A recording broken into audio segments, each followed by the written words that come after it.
कराची दिल से आपका मैं शुक्रिया अदा करता हूं। बहुत बहुत शुक्रिया आपका।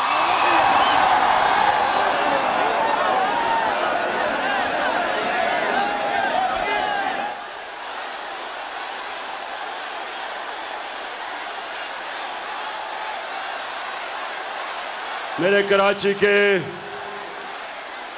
बाशऊर शहरियों, मैं आज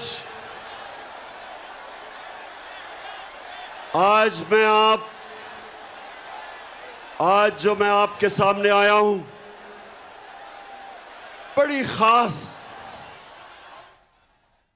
बातचीत करने आया हूं, क्योंकि मसला आपके मुस्तकबिल का है।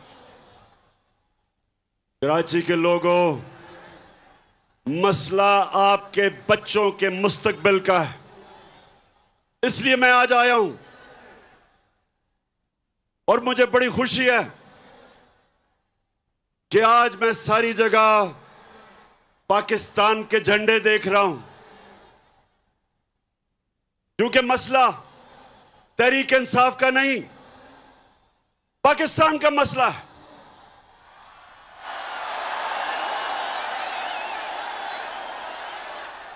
मेरे पाकिस्तानियों, ये जो साजिश हमारे मुल्क के